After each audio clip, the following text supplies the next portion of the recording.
Brahe, Kepler, and then Galileo have made great strides in taking these celestial objects and studying them as physical concepts that we can measure and discuss and hopefully understand.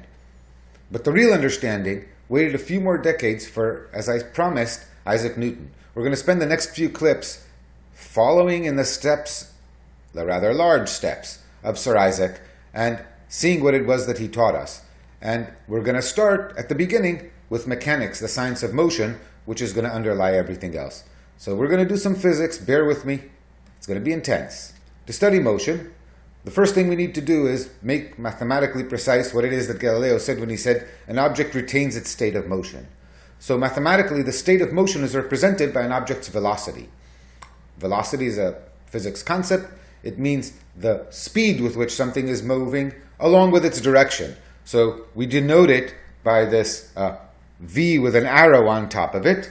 V stands for velocity, and the arrow reminds us that this is a number, the speed at which something is moving, along with the direction, so that this ball can be moving at 1 meter per second to your left, or my left, and at 1 meter per second to my right, or up or down, or in or out.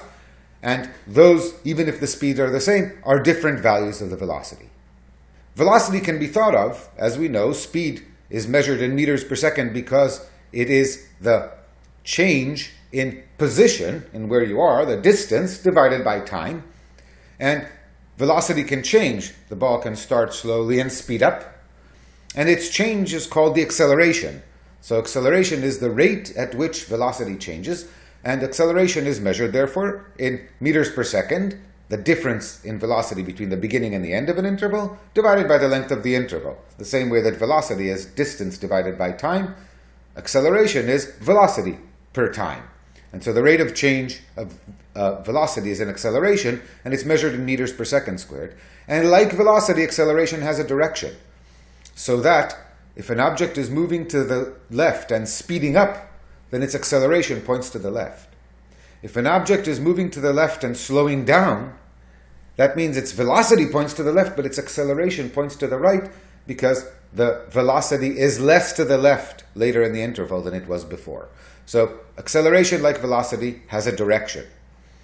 And in addition to expressing the fact that an object could be speeding up or slowing down, there can be a change of velocity that is associated with maintaining the same speed, but merely changing direction. If an object is moving to the left and starts moving towards the camera, this is a change in velocity even if the speed never changed. And a particularly useful example for us in studying astronomy is going to be, in fact, of motion without changing the speed. Let's look at it, and maybe it'll help clarify these concepts a little bit. The example we're going to want to study is the example of an object, say maybe a planet, moving in a circle about some center, say the sun, at a constant speed. So in this first pane, you see the black dot, which is our object, and it is set so that it is moving around a circle at a constant speed. Its speed is not changing.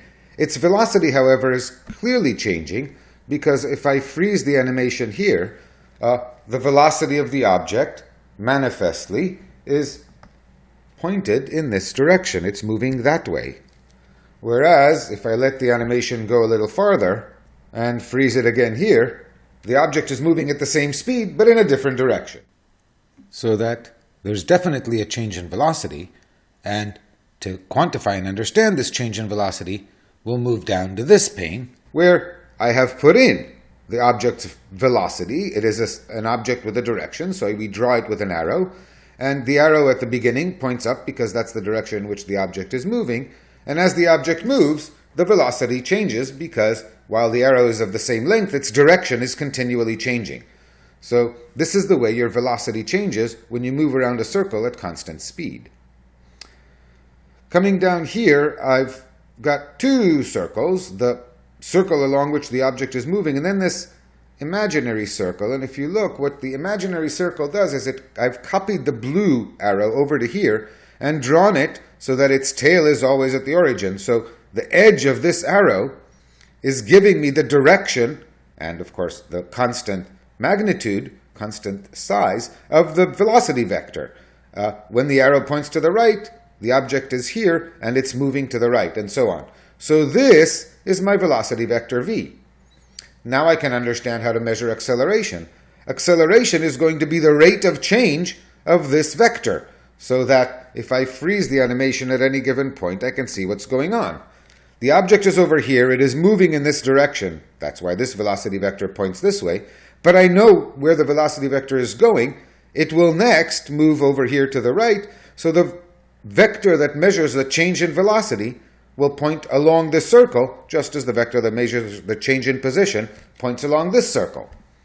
To make that clear, here's the same two circles, and on this, here on the velocity circle, I've added a green arrow to represent the change in velocity.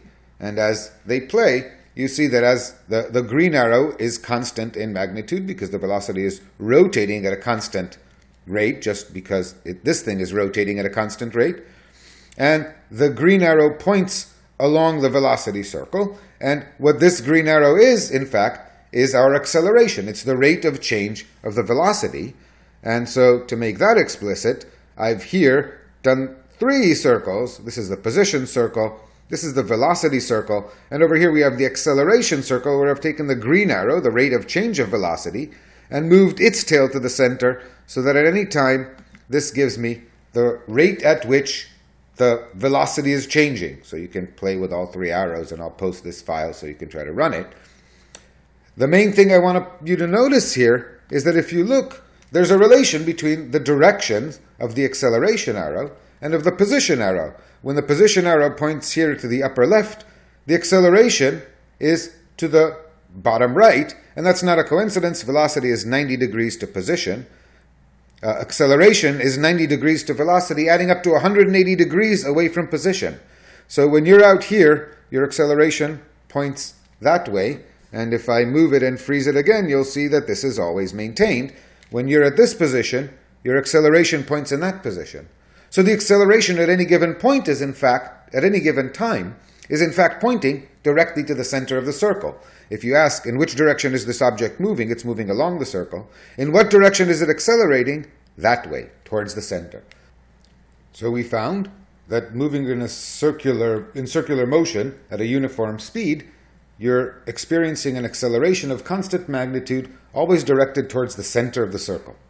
Now, if it's important for us to understand this circular example better, so let's go through it. If the radius is r and the speed v, I want to know, we know the direction of your acceleration. What is its magnitude in meters per second squared? So I'm looking for an acceleration in meters per second squared, and it needs to be determined by, what is there to determine? The fact that you're moving around a circle of a given radius at a given speed, and we all have an intuition that if you're going faster around a curve, you'll need to accelerate more to take the curve. And if the curve is a tight curve, you need more of an acceleration. So let's see if this is borne out, and we'll use a trick that physicists use. It comes from units. We're going to do what we call dimensional analysis.